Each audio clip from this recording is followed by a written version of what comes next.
うございます。今日も JR 西日本智頭急行をご利用くださいましてありがとうございます。特急スーパー稲葉1号鳥取行きです。停車駅と到着時刻をご案内いたします。次の停車駅は上郡です。上郡には7時23分、西予7時37分、大原7時51分、智頭8時8分、高下8時27分、終点の鳥取には8時36分の到着です。続いて車内のご案内をいたします。列車は2両で運転しております。自由席は前寄りの2号車、指定席は後ろより1号車です。お手洗いは1号車のデッキにございます。車内は禁煙です。デッキ、トイレでのタバコもご遠慮ください。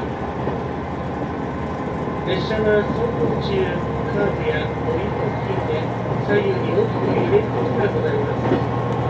お立ちの際は足元にご注意ください。携帯電話のご使用についてお願いいたします。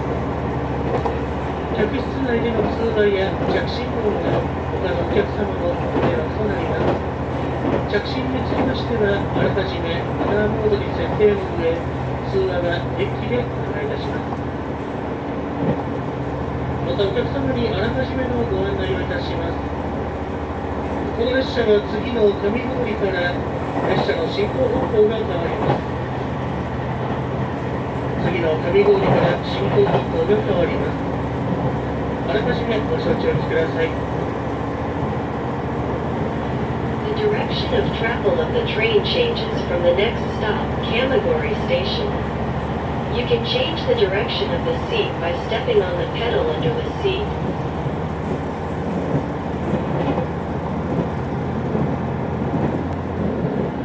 次の停車駅は上郡です。7時23分の到着。お出口は右側です。